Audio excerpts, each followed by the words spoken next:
Close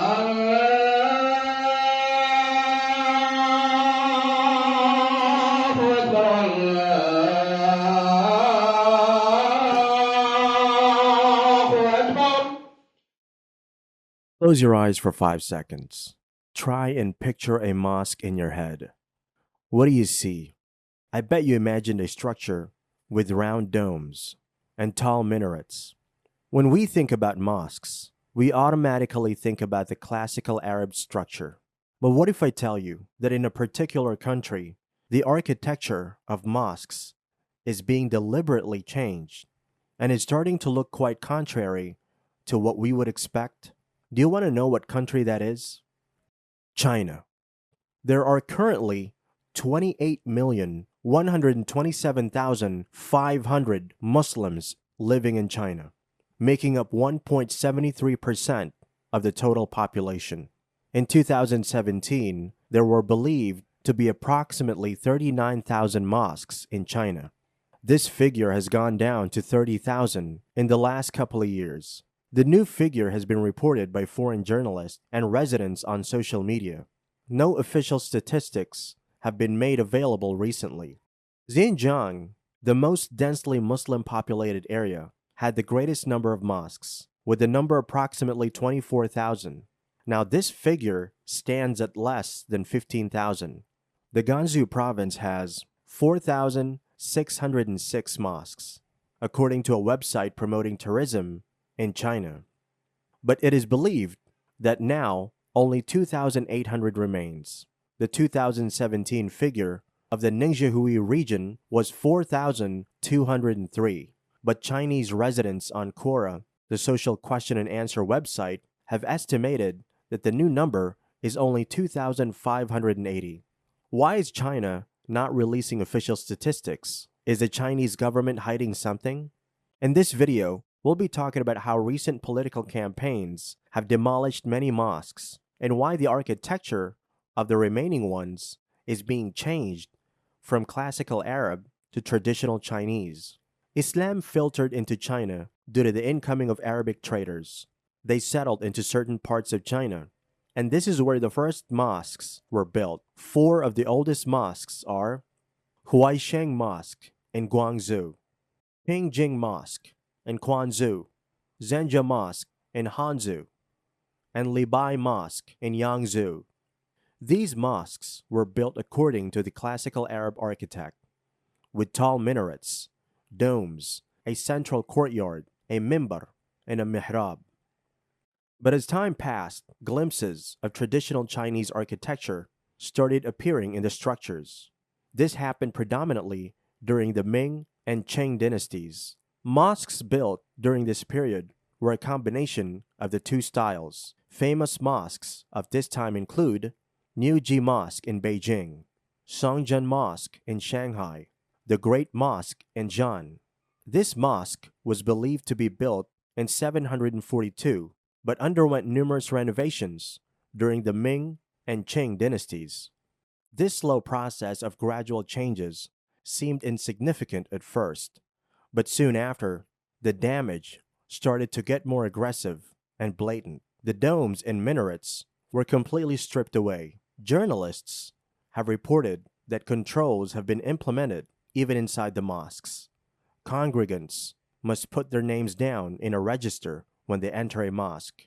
No foreigners are allowed inside, and there are CCTV cameras for constant surveillance. Muslims have been put under tight controls, forbidding them from talking to journalists.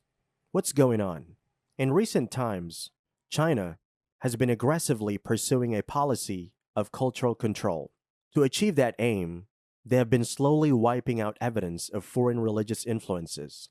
This process has been called Sinification, a process which aims to unify all ethnicities and bring about cultural homogeneity. 3 years ago, China passed a 5-year plan which stated that they want to guide Islam to be compatible with socialism. Mosques with the classical Arab architecture signify China's links to the wider Islamic world, and that is why they're under attack. But areas of influence include not just architecture, but also languages, lifestyle, religion, philosophy, and much more, and China has been implementing controls in all such areas of influence. According to Reuters, who have recently gone into China to survey the situation, minarets have been broken down, and a lot of mosques are now surrounded by high walls, with posters of the Communist Party plastered on them. Reuters looked at satellite images of 10 mosques in the Changi city and concluded that within 2 months of April 2018, a total of 31 minarets and 12 domes had been removed. Some of the mosques that were visited had the Islamic roofing removed and replaced with Chinese-style roofing. They have reported that it was hard to believe that any mosques ever existed there. China has very actively denied the allegations. They have instead emphasized that they are just implementing a crackdown on areas where they suspect illegal religious activities to be carried out. A New York Times reporter visited the city of Houghton and found that a new park has been built in the place of a mosque. Lots of mosques have been demolished, and in their place malls, car parks, and big buildings have been established. The footage of an event in Yunnan province in January 2019 showed that during the crackdown on a mosque, worshippers were pushed and shoved around. More than 40 people were arrested. Again, China made a statement that these mosques were established illegally, were spreading illegal religious education, and were shut down in accordance with the government's orders. But the imprisonment of imams, the confiscation of the mosque's assets, and the shutting down of religious education all indicate that the agenda of the Communist Party is much deeper. The call for prayer is being banned. Islamic books have been removed from shops. Such drastic steps would compel anyone to question if China's main aim is to slowly remove traces of all minority religions. And it is not just Islam that is being targeted. Followers of Christianity and Buddhism are also facing similar restrictions. To make matters worse, Muslims living in China have developed opposing views regarding these incidents. Some are readily accepting these changes, while others feel threatened. This has split the Muslim population into factions, hence creating internal conflict.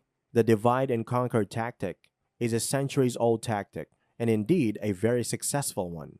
China's resistance towards Islam has become very apparent in the last few years. Muslims have been adjusting for years, making extreme efforts to merge into Chinese cultures and tradition. There is research available that this campaign of oppression and control is a clear violation of their rights. But every cloud has a silver lining, and reports of conversation with the Muslims have shown that they are still very much determined to stick to their faith. They have high spirits and say that they will continue to hold high the banner of Islam. Despite the demolitions and renovations of mosques, they still believe that their faith in Allah lies in their hearts, not the buildings.